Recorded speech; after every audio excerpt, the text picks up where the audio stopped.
all Video podcasts I games. touch longer. Video games. Top 3 for every person. Let's start with number 3. Go, Alex. So this is, you guys are probably gonna be annoyed with me, but like full disclosure, this list is not final until the Irrational Passions Fat Lady sings. So until You with a wig. until January 9th, this list is not technically final. So if you are a fan of Irrational Passions as well, do not take this as gospel. My list could change between now and when I record my top 10. Which, if you don't know what my top 10 is, you should go check out irrationalpassions.com. Use the command guest in chat.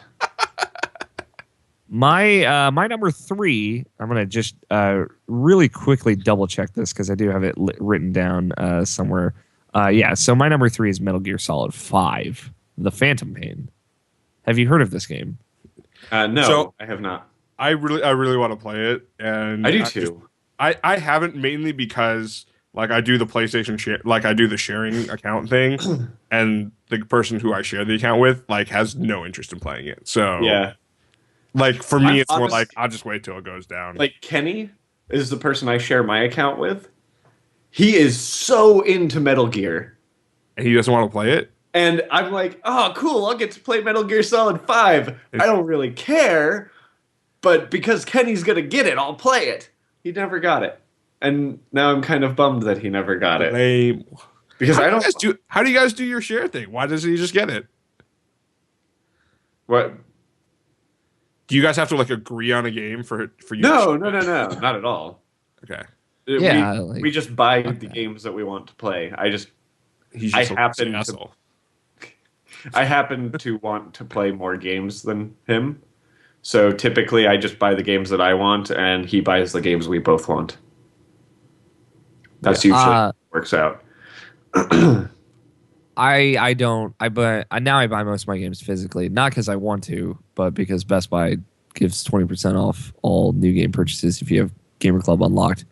So it's more of a necessity to save money. This episode of the Nerdy Nights Radio brought to you by Best Buy. Best Buy. It's the Best Buy in video games. Why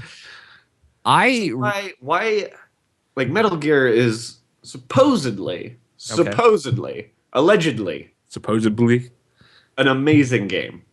it is. A masterpiece by some people. I would even consider. I've written a review that I've not finished, but I would even consider calling it a masterpiece.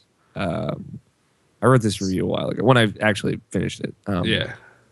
But it was something that I wanted to sit on and come back to. We'll see kind of where that is when it gets published. But Metal Gear Solid 5 is probably the best plain video game that came out the entire year, which is tough because there are a lot of really great plain video games that came out in 2015. So In fact, when you say that, you mean actual gameplay, like gameplay, how but it plays, even past how it plays, like mechanic wise.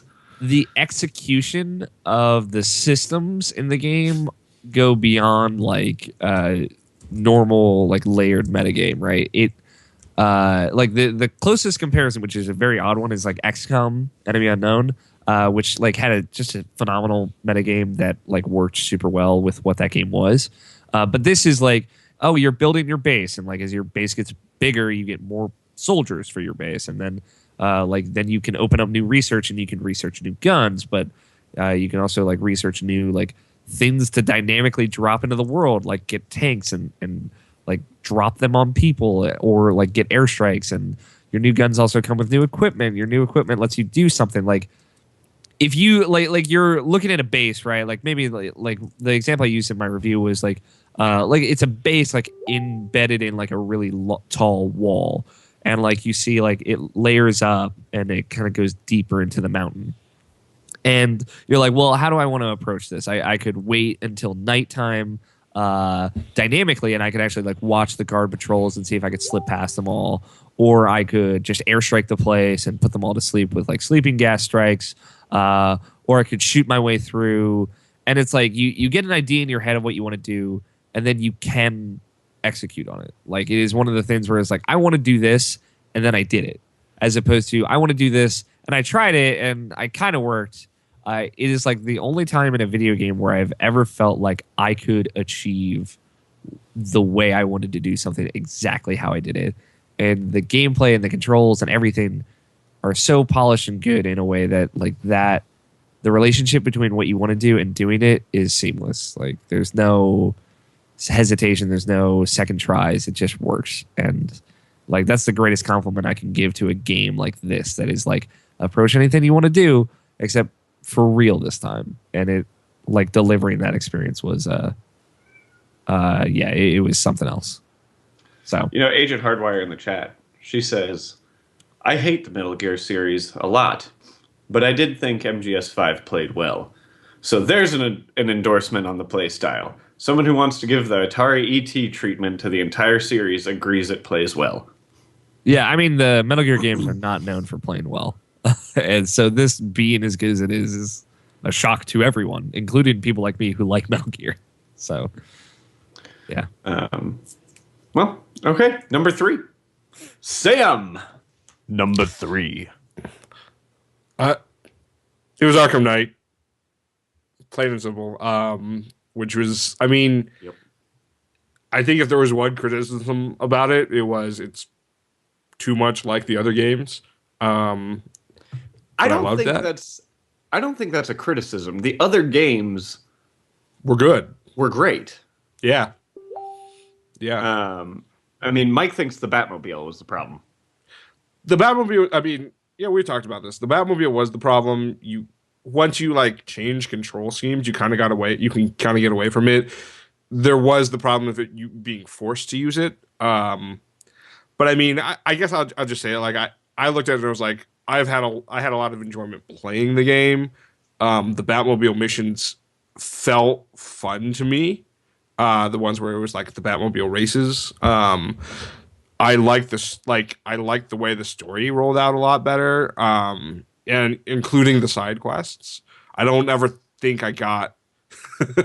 As we lose Alex, That was almost bad. I don't think I ever got as much out of the side quests as I did out of this iteration of the game. And Yeah, I agree with that. it was just fun to play. I think were there issues? Probably. The fact that like there were 250 Riddler things in the game was ridiculous, and 249 actually. sorry, 49 is just fucking ridiculous. But I mean it I think it didn't necessarily exceed expectations, but it definitely like met them head on. Yeah. With one punch. No, I'm just kidding. One the punch, Batman. I honestly like my favorite part of Arkham Knight. I got the season pass for it. Oh. And I loved every bite-sized story that came out with it. It was very similar. Like, what was the last one? Arkham City had DLC to it, but it was really silly. It was more challenge maps, different characters you could do the challenge maps with. The Harley Quinn stuff was really good. And then at the end, they came out with the Harley Quinn stuff, which was a bite-sized story. And that is what every bit of DLC has been for Arkham Knight, are these little self-contained bite-sized stories. And I think they're great. I really enjoyed the Batgirl one. Yes, absolutely. That one was a lot of fun to play through. And Batgirl's awesome.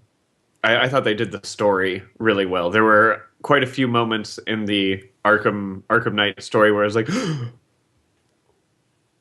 oh, right, you guys can't see my face. Yeah. I think I imitated the face accurately. You did. Yeah. Yep. That's exactly the face I made, Alex. Thank you. I knew it. That's the face I was making when I was crying on the airplane. Yeah. So no, I think that's a good number 3. My number 3, and part of why this is number 3 for me is because I have not sat down and played as much of it as I would have liked. And that's Fallout 4. Woo! Like I love the Fallout series. I think there are very few people who were more excited than me about Fallout 4 coming out because I have played Fallout since Fallout was shitty. Hey Ben, did you get the Pip-Boy edition? No, because I didn't want to spend that much money. So I'm pretty sure there's a ton of people who wanted it more than you.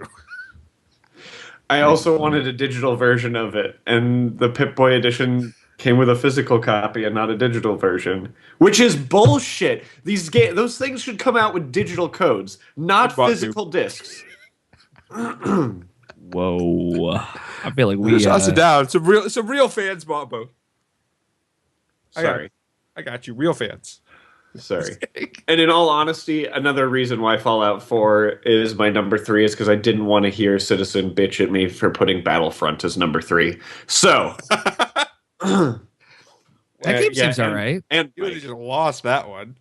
No, there were enough good games this year that Battlefront does not belong on a list right here.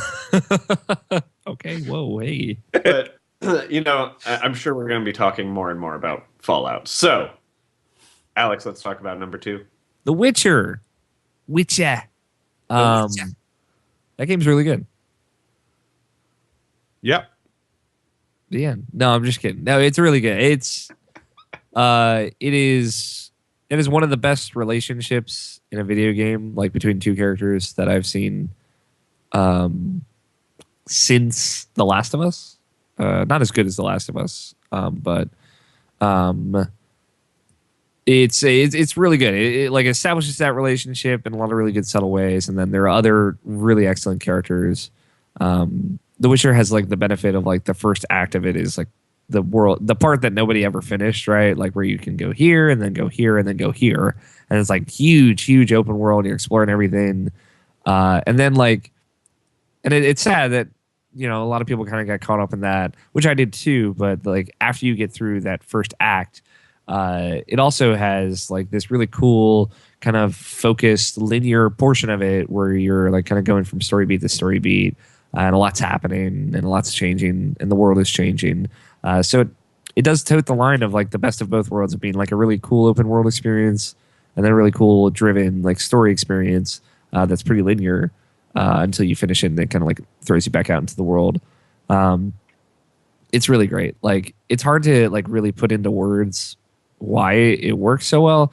I mean, like there are a lot of issues with the gameplay and the mechanics and the leveling system, but it kind of like overcomes those issues with character and world and intrigue and side quests that actually matter and people that feel like people. So it does a lot right. Alex, I am really interested in what you have to say, but Sam is really distracting me because I don't know what he's doing, but it looks like he's eating a paperclip. Yep. Is that a paperclip or like a computer chip? Nope. It's a nail file. It's a nail. It's a collar. It's a collar stay. Yeah. Oh. Don't eat that, Sam. Okay, well, I guess here we are. Don't smoke it either. Yeah, Witcher's really good. I highly recommend it. Even if you haven't played the other ones, it's gonna be tough if you haven't played one or two, but it's still fun. Yeah, I mean, so Yes. I have access to a digital copy because it was shared, and I haven't played it. I fully believe everyone who's told me how good it is.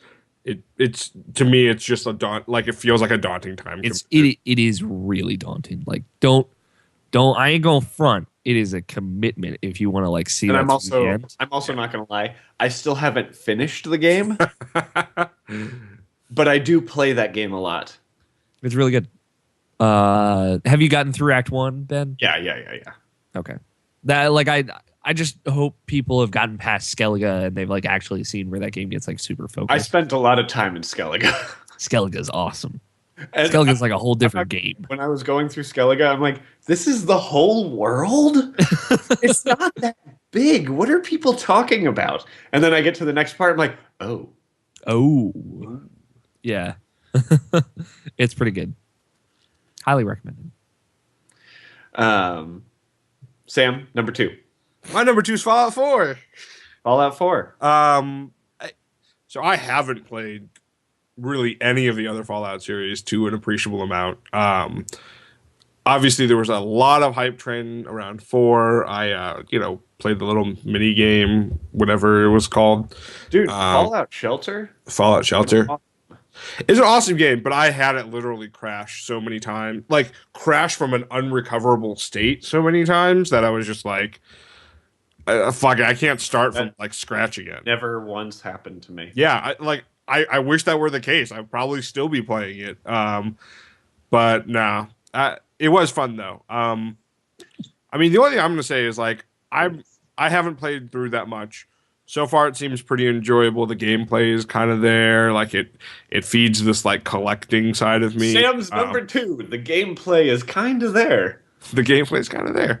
Well, I mean, like, it's one of those things where, like, it was hard for me to approach it and think, like, all right, so what am I going to really enjoy about this? Like, it's not a pure first-person shooter, but it's also not, like, the VAT system's there, but you kind of can't just rely on it, and so it's a good, which like, is a huge change from the old Fallout, because used to, like, the be able to shooting in like Fallout 3 was god awful, and if you didn't use the VAT system, you were gonna die. Okay. Yeah. I mean, essentially, VATS is there because they knew the shooting was terrible. Oh. Well, this is an interesting mix then.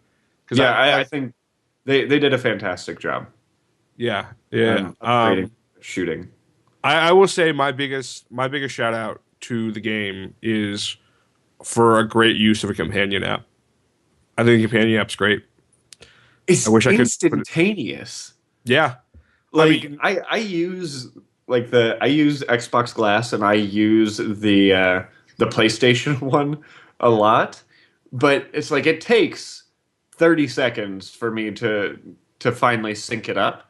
Whereas I turn on the app, I turn on the game, and it's there, and it's like I use it as a fucking map. Like I can literally, like, turn my controller and see exactly where I'm pointing to on the world map. Yeah. It's ridiculous. It's incredible. Why is there not a PC version of it? What's really funny, I was listening to a podcast about someone was talking about the specific app, and he was trying to use it for his game, but his friend lives in the same place, and the app auto synced to his friend's game, and he was just like, oh, and he recorded the whole thing where it's like he would wait for his friend to get in this giant battle and then switch to the Fat Man. It'd be great if you, like, switch from a melee weapon to the Fat Man too. Yeah. So he talks about how he had to leave the room to continue doing this stuff, and his friend just didn't get it. Did not get that that's what was happening. And it's like he would be running around and use stim packs nonstop. That's pretty. It's like, why do I keep doing this? Why do I keep doing this? Yeah, I definitely saw a lot of like joke posts about, like, hey, if your boyfriend's playing too much Fallout, just sync your app to it and then ruin his whole life. So, all right, Ben, you're number 2. My number 2 is a game that I play a lot of and I bought twice. God, Jesus. Technically, you bought it 3. No, I'm just kidding. And I don't know why Alex hates me so much for this game, but it wasn't the game. It was taking the picture on the Sparrow. It was the line that you crossed. What? At PSX? Yes. I had to get my picture on the Sparrow. God damn it. Destiny the Taken King.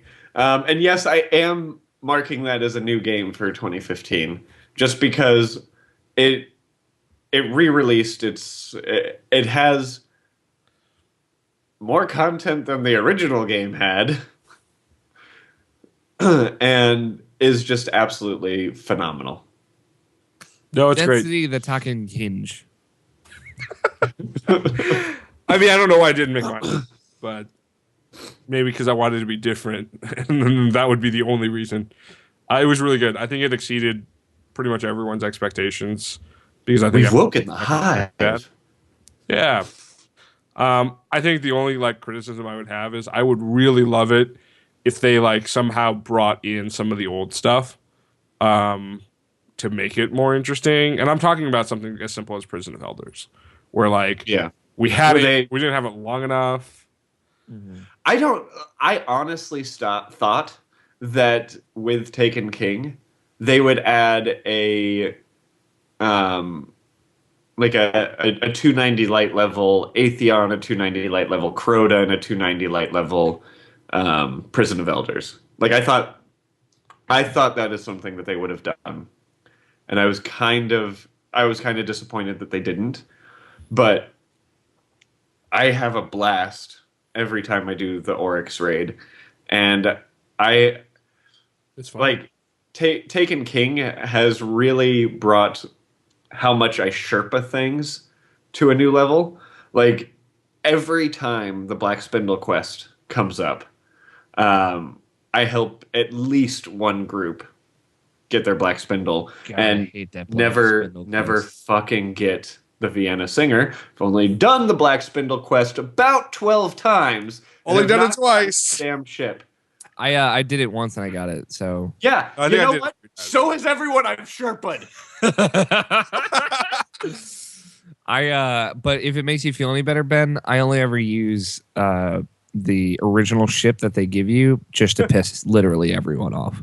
Nice. So the ship I always use is Chasing Infinity, which practically nobody has because it was given out during the Queen's Bounty stuff. Yes, you bragged about it to me when we were at PSX. Oh, Because understand. nobody has it. suck it, Black Spindle quest thingy. Yeah. So- How much sparrow racing did you do? Don't lie to me. I actually have not done that much Sparrow Racing. I haven't done it at all. No, I haven't either. It goes Sparrow great racing tomorrow, doesn't it? And I'm actually kind of upset because I could have finished my Chaperone quest line with it. I could still, but that's just a lot of Sparrow Racing to do in the next couple hours. Yeah. I literally just don't care anymore. Yeah, I mean, like, so are you done with Destiny, Sam?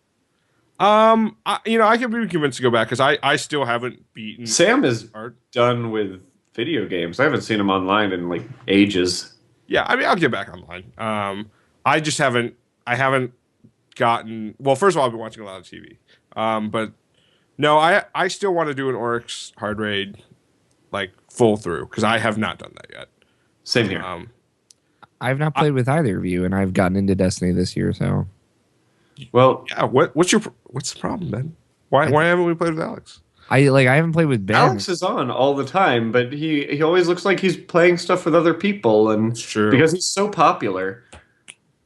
And Well, we should set a date night and like do a raid or something. Yeah, We should. I'd be totally down. I think my biggest problem now is that like the variability of people and what they're playing online is so high now that I like.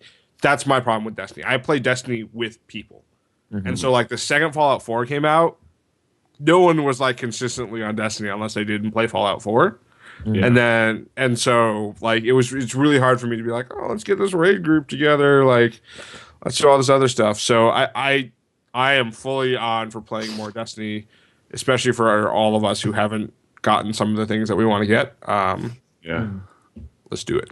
Yeah, I will say just real quick, Destiny is on my full top 10 list. I really like it. It's really good. I didn't play any Destiny until this year, and I'm really happy with the experience I've had, which has been as a mostly solo gamer. It's been playing that with people, and it's kind of awesome. Yeah, that's great. Let's just go play Destiny for the rest of forever right now. Holding Let's hands. just cancel skipping. the rest of the show. Well, when Destiny 2 comes out in September, we can do that. So. Yeah. All right. Number 1, Alex. My number one is Passion back on. all right. My number one is a video game called Life is Strange. Have either of you heard of this before? Yes. I brought it up. I've heard of it once you brought it up. I've played the first episode, which was free on PlayStation, which I had a blast playing. I don't know why I haven't just buckled down and gotten the season pass. or whatever they call it. But no, it looks fun. It's fun. I enjoy it. It's really kind of amazing. Like I I really like it. It's connected with me again. It's one of those things that We are connected- hitting the 2-hour mark. Just so you know, this is you're the welcome. longest episode of Nerdy Night Radio. That's what I do. No, seriously, every podcast I've been on, like been a guest on, it's always been their longest episode ever. So I'm sorry. We had other problems. I think. Yeah, true. There was technical difficulties, but I love it. Like it is at its core, it's like about this really beautiful relationship between these two people, and I think the reason it works is it is probably the most believable friendship / more between anybody. Like I have a couple of like best friends that like that I feel like I have like that kind of connection with.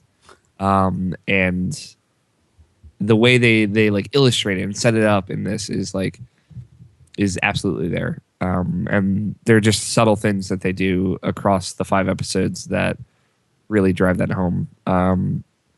Yeah, like anything I could say probably wouldn't do the game justice. It's phenomenal. It's poignant. It covers issues like assault and suicide and depression head on. It talks about things that are serious, but it also lets you have a good time, and it reminds you about like what's really important and how important the time you spend with people is. And it's all kind of like wrapped around in this cool sci-fi story of a girl who gets superpowers. And yeah, it's unlike anything I've ever experienced before. It is the best use of like an episodic series I've ever seen. Like as far as like setting stuff up, having really complete self-contained episodes with excellent cliffhangers that lead well into one another, and actually delivering a better episode each time they release. So it's really cool. It's a game I think everybody should at least give a shot. So very, very high recommendation. Like if this could be like something like Witcher or Metal Gear, like it's got to mean a lot to me. So it's something out there. So Yeah, I think it's a great game. Or, you know, what I've played of it is I think great. it's a great first episode. It's a great first episode. It gets like even better. So Sam is sitting in chat bullying people right now, and I find it very, very bothersome. I just turned on my PS4. Screw you guys. Sam, what is your number one? My number 1 is Bloodborne. Boo! now that's a video game.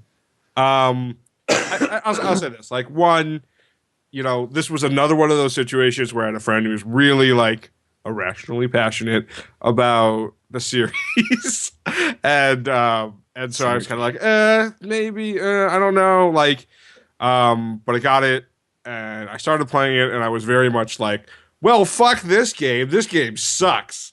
And then I read like 5 things you should know about Sam, how to I'm play sorry, this game. I have to interrupt you. Look at what Agent Hardwired just said. It's okay. It's okay. Yeah, Bloodborne ? Not adding you now. It's okay. It's okay. I got Citizen. He's got my back. No. Like, so I was super frustrated, and then I read like a quick fact on like, here's how you play the game for those who've never played the game before or anything similar, because there's no tutorial. And then all of a sudden I kind of liked it. And then it was one of those things where I think in games like that, especially with the level of frustration that comes with a game like that, I definitely look for like, hey, I'm going to just cheat. I'm going to figure out a way to like bypass things. I'll just do all this other stuff. And like, for better or worse, I just didn't feel like you could even do that with the game. And I never did. Like I didn't do the pebble trick, and that didn't even last that long. And I played through almost all of the game. I would have beaten it, but there were like certain things you were supposed to do ahead of time to get certain things. And whenever something like that happens, like I tend to like kind of fall off the wagon, and then a new game will come out and I'll be like, oh, well, I'll play this new game, which I think at the time was House of Wolves. But No, I thought it was really great, and it did really well. I think it sold incredibly well, which I think was pretty surprising for that type of game. So I was happy. Yeah, especially for a PS4 exclusive as well. As a proud owner of the Bloodborne Platinum, I really like that game. No way. Really? Yep. Nice. I'm impressed. Yeah, I mean, I've beaten Demon Souls, Dark Souls 2. I love that series, I guess if you want to call it that. So yeah, So what you're saying is Bloodborne was easy for you. Bloodborne is actually it's the second easiest in the series, I think. But like that's just because they changed it. They retooled the way that the movement in that game works. Like going from Bloodborne to like something like Dark Souls 2, Sam, you'd probably like fucking kill somebody. So, Great. yeah, it's so I guess coming off of Dark Souls 2 is a little bit easier for me. So Ben, my number one is The Witcher 3. Really? Which I really want to say, I hope that James does not listen to this episode, because him and I have a bet that The Witcher 3 would not be Game of the Year this year. And I really, You bet against really it, liked didn't it. I did bet against it. Well, Jeff Keighley disagrees. I know that Jeff Keighley disagrees, but who gives a shit about what Jeff Keighley thinks? Whoa. No, but like, everything you were saying about the game, Alex, I agree with wholeheartly. Every single relationship in that game has meaning, and I love that. And what I love even more is that every action you take, you see, maybe not right away, but eventually you see how like very minor decisions affect the rest of the world that you are in. And there's just so much that you can do in that game. So much. And I love the game. And I think CD Projekt Red did a fantastic job with everything that they did for it. Like, all of that free content that they put out for it, and everything that they did to to fix some of the story stuff that people were having issues with, like, you know, having a relationship with Triss instead of Yennefer. I think developers can learn a lot from CD Projekt Red just in how they handled everything with the game. And I mean, I think, I mean, Mike just said it in my ear, but I have to agree with him. I think they showed up Bethesda a bit. And by a bit, I mean a lot. I absolutely agree. Yeah. I mean, it kind of, like, it made Fallout look bad, in all honesty. Like, Fallout came out, and it's still in that same crappy engine. And it's like, The Witcher 3 does everything that Fallout does, probably a little bit more, and it still looks absolutely stunning. Like, absolutely stunning. And it's fantastic. And it's a wonderful, wonderful game. And yeah, just everything about it. There were times where I was playing the game where I was legitimately getting scared. And they did that game very well. And I agree with Citizen. I am really excited to see what Cyberpunk 2077 is. And he wants us to make sure we watch Developer Diaries coming out this year. And I guess we could maybe talk about them. Maybe. On the shows. So Witcher 3 is my number one. That's one hell of a video game. Yeah. Well, okay. So here we go. Fallout 4 and Witcher 3, I think, are going to have to be in the top 3 for the overall list. How do we want to go about doing this? I don't know. Hey, I like Bloodborne. I think there could be a case made for Bloodborne or Destiny as the last one. I think I am okay with Bloodborne making the list because I know that it was. I know it was a great game, and I know that a lot more went into it than Destiny as a whole. So I would be willing to say that the Nerdy Knights 3 would be Witcher, Bloodborne, Fallout. That order. What about Witcher Buttborn Fallout? Are we talking You know about what? Witcher, Bloodborne, and then Fallout? Is that what we're doing here? Like I feel like just the rankings of Fallout versus like the rankings of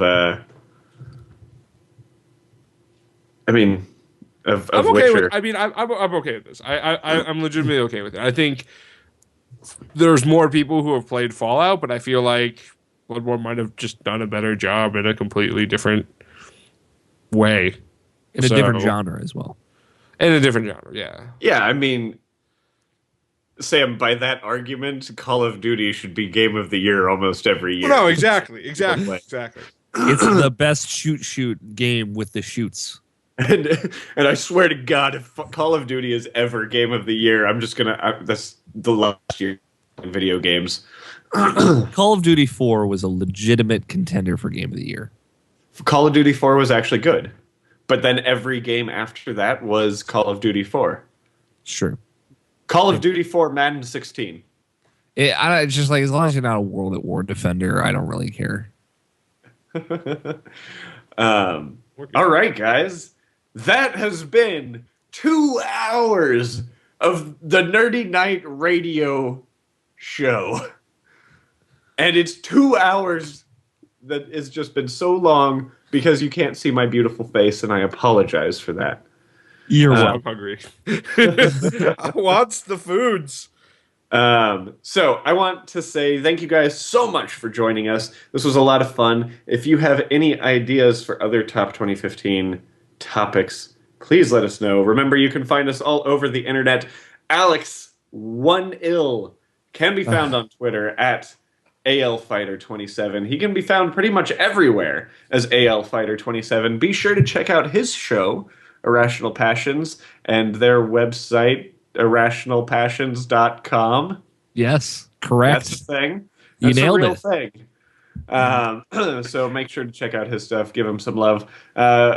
Watch out because eventually I'll be doing that little top 10 thing that he was talking about with him, and you can find Sam pretty much everywhere on the internet as DJ Fluffkins. No, really, everywhere. Everywhere. One punch. One punch. That is going to be the name of this episode. Nerdy Nights Radio, episode 21. One punch. Really not Mile Cry Club? I was really shooting for that one. That was pretty good. That was pretty good. You know what? That's going to be the name of our Lonely Hearts show. February 14th episode. Yeah. I like it. And of course, you can follow me on Twitter. I am at BRidiculous. That's BRIDDICKULOUS. You can follow everything Nerdy Nights related on Twitter at nerdy_nights. And of course, look at everything on our website, www.nkrn.org. Remember, Nerdy Nights Radio is live on Twitch every Monday evening at 7:30 Pacific time, and you can be a part of the show by participating in chat like Citizen PM and Agent Hardwire did, which was awesome. Thank you guys so much for joining us. And you can find the show in split videos on YouTube after it has been, finished at www.youtube.com/channel/NKR Productions. Be sure to like and subscribe any of the videos that you like, and by subscribing, you get to see all of our awesome things. We have some really cool announcements coming with the new year, so stay tuned for that. Um, They're so special. Even I don't know about them. yep, that's very true, Sam. I don't tell Sam about anything. I didn't know about this, that we were recording this until like 4 hours ago. So So when we started the show. And of course, you can also find the full audio version of this podcast on iTunes, which you should leave a nice little review for us so other nerds like you can come to the realm of the Nerdy Night. Guys, it has been a Nerdy Night. I officially dubbed the Nerdy Knights of the round. Go out and defend the realm of the Nerdy Night, and remember, until next week, it's dangerous to go alone.